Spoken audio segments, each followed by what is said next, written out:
Iran just locked on to the most expensive warship ever built, not with a missile, not with a mine, with something far more dangerous, a trap that was set before this war even began. And the USS Gerald Ford is sitting directly inside it right now. The US Navy released 14 words to the world. The USS Gerald Ford is fully operational. 14 words, and Iran read every single one of them, because here's what those 14 words did not say, and what Iran has been building toward for 40 years. Iran is not trying to sink the Ford, Iran is trying to strand her.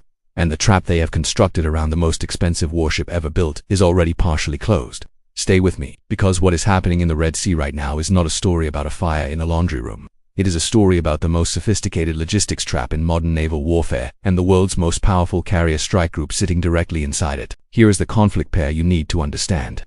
On one side, the USS Gerald Ford CVN-78, $13.3 billion of nuclear-powered supercarrier, 90 aircraft, 5,000 sailors, the combined striking power of a medium-sized air force 9 months into an 11-month deployment, her magazines depleting, her crew exhausted, her maintenance backlog growing with every combat sortie. On the other side, Iran's Islamic Revolutionary Guard Corps Navy, which has spent 4 decades studying exactly one question: not how to fight the US Navy, but how to make the US Navy unable to sustain itself in waters Iran controls.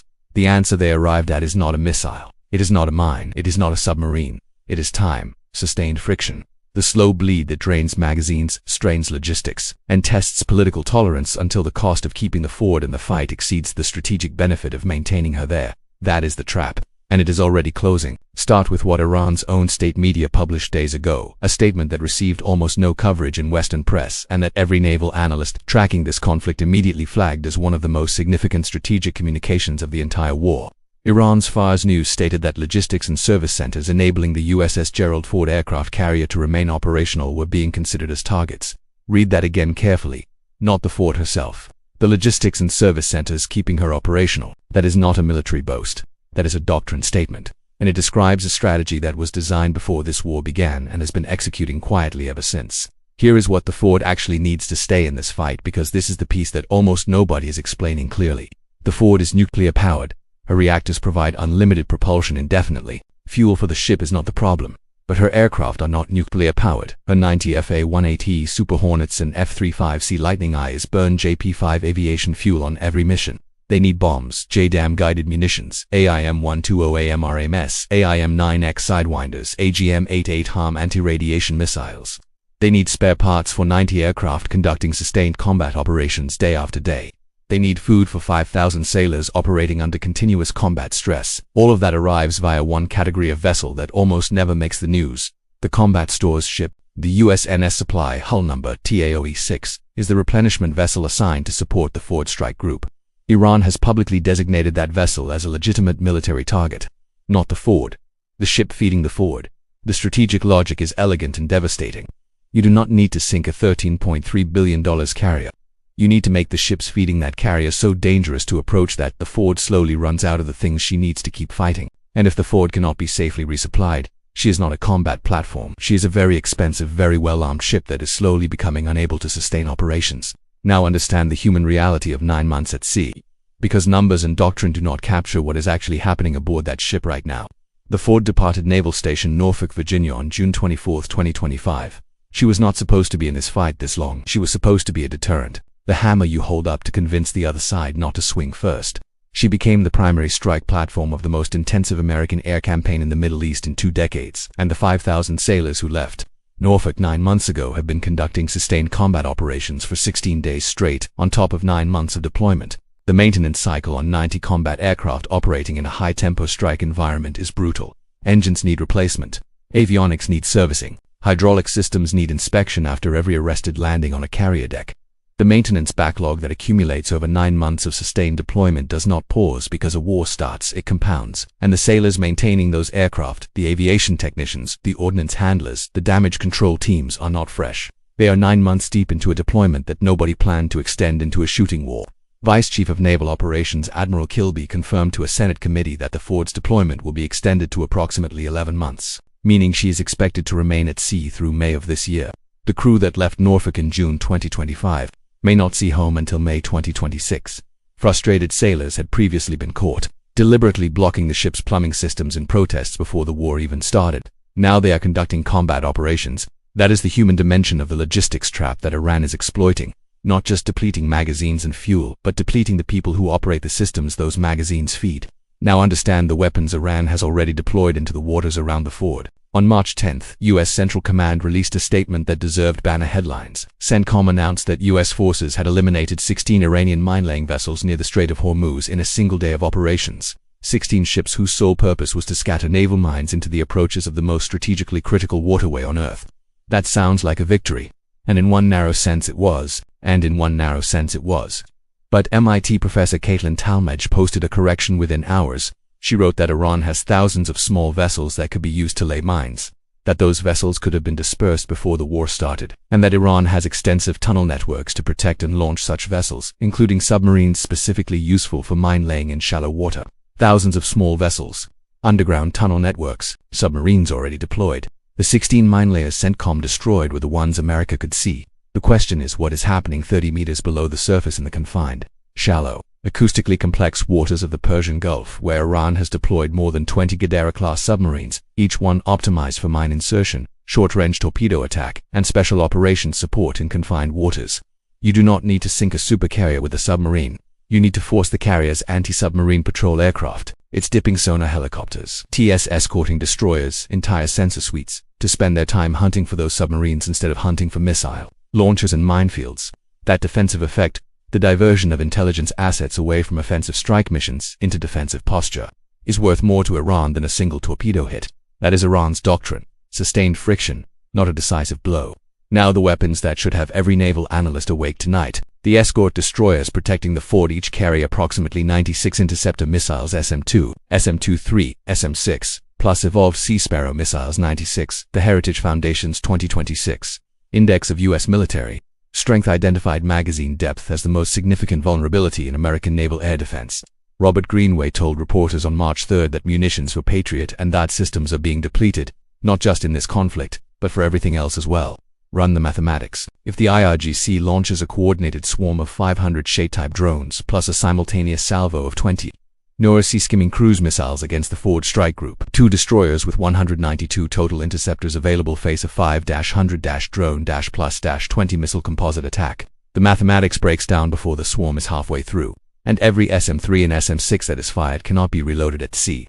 They must be restocked in port. Port means the Ford must move. Moving the Ford is itself a strategic concession. The critical question is not whether one swarm attack can overwhelm the Ford's defenses today with full magazines. The question is what the magazines look like in Week 7, Week 9, Week 11 of an 11-month deployment in a campaign that Iran is deliberately designing to drain those magazines over time, not in a single decisive strike, but in 100 smaller engagements that each consume a finite resource that cannot be replaced.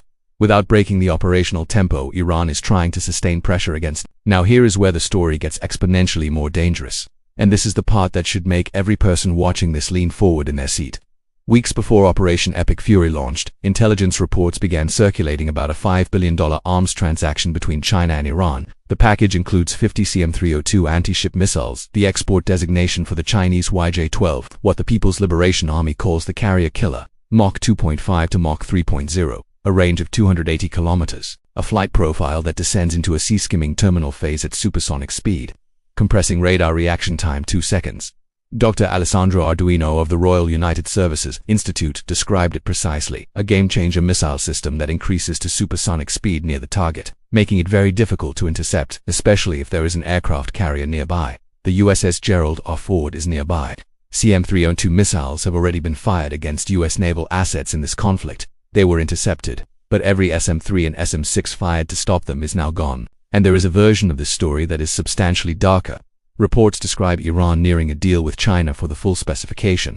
YJ-12, not the export-degraded CM-302, but the actual carrier killer that the PLA Navy uses to threaten U.S. carrier groups in the South China Sea. The full specification YJ-12 has a reported range exceeding 500 kilometers and terminal phase speeds above Mach 4. If those missiles enter this conflict, they change the geometry of where the Ford can safely operate, pushing her further and further from the coastline, further from her strike range, further from her operational utility. At a certain distance, the Ford is no longer a combat asset. She is a very expensive ship that is too far away to matter. Why would China provide this weapon? Because every American carrier group committed to the Persian Gulf is a carrier group not available for the Taiwan Strait. Every SM-6 interceptor expended stopping Iranian missiles in the Red Sea is an interceptor not protecting the Indo-Pacific. China has a direct strategic interest in watching the United States deplete its naval magazine depth in a Middle Eastern war, because the weapons that are gone from American destroyers in the Red Sea are the weapons that would matter most in a Pacific confrontation. Beijing is not a passive observer of the logistics trap Iran has constructed around the Ford. It may be an active contributor to it. And then there is the weapon that has not yet been fired, Qadra 380, Iran's indigenous anti-ship cruise missile in the 1,000-kilometer engagement class. From a dispersed mobile launcher somewhere in the Iranian interior, the Qadra 380 can reach the USS Gerald Ford in the Red Sea without the launching vehicle ever moving within range of U.S. strike aircraft. Iran is holding it. And the strategic question in every intelligence assessment being circulated in Washington is the same. Why? The answer analysts keep arriving at is consistent. Because they are saving it. A Qadra 380 salvo against a U.S. aircraft carrier is not a tactical move. It is a strategic escalation that changes the nature of this war permanently, and Iran is holding that card until the moment the magazines are lighter and the geometry is right. Which means everything happening right now, the drone attacks, the CM-302 salvos, the mine layer deployments, is the setup, not the main event, the opening act. Now add the underground dimension that has received almost no coverage. On March 6, footage was published showing Iranian underground naval tunnel complexes carved into the coastline stocked with fast attack boats and the Houdini 110 knots. Al-Burq-class destroyers have a maximum speed of approximately 31 knots. These boats are armed with short-range anti-ship cruise missiles, designed for swarm attacks in the shallow geography of the Persian Gulf, where their speed and small radar cross-section make them extraordinarily difficult to target in time. Dozens of them, in those tunnels, waiting. Now the diplomatic dimension. Spain refused. In an extraordinary statement, Spanish Prime Minister Pedro Sanchez denied the U.S. military access to its bases at Rota and Moron. Rota Naval Station is the primary U.S. Navy logistics hub for the Eastern Atlantic and Mediterranean, where American warships refuel, restock ordnance, and rotate crews during deployments passing through the Strait of Gibraltar on their way to the Middle East. When Spain closes Rota and Moron, the maritime logistics pipeline for U.S. forces gets longer, slower, and more expensive. Gulf states also reportedly blocked U.S. military base and airspace access out of fear of Iranian retaliation, meaning U.S. strike aircraft are launching from carriers at sea and from bases in Israel and Jordan at the outer edges of their combat radius. Fractured basing infrastructure puts more pressure on carrier aviation, which puts more pressure on the Ford, which makes Iran's logistics trap more effective with every passing week. For the 5,000 sailors aboard the Ford, for the families at Naval Station Norfolk counting down the days to May, for the pilots flying combat missions into one of the most contested airspaces on Earth, this logistics trap is not a theoretical exercise. It is the environment they operate in every single day.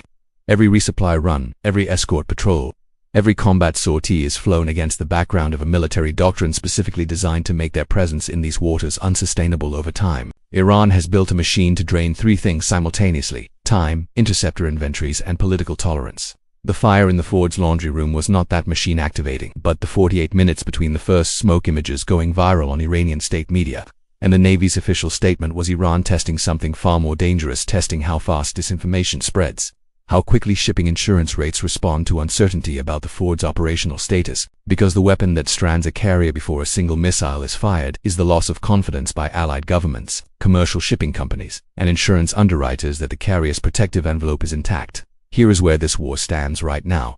The Ford is fully operational. Every word of the Navy's official statement is accurate, and the entire Iranian military establishment is watching every publicly visible piece of the Ford's positioning in real time via commercial satellite imagery and open-source naval tracking. They are calibrating the timing of the next drone swarm against known interceptor depletion rates. They are watching the USNS supplies replenishment cycles, and they are holding the Qadra 380, waiting for the magazines to be lighter, waiting for the geometry to be right. Two paths exist in the next 72 hours.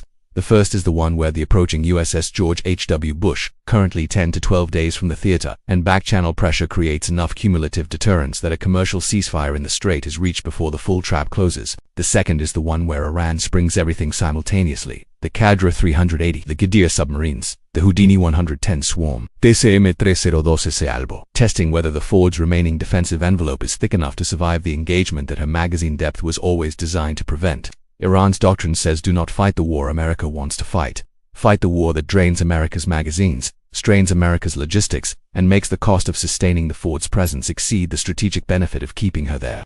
The trap is already partially closed. The question is whether someone in a back channel that still has a functioning line finds the off-ramp before the geometry reaches the point of no return.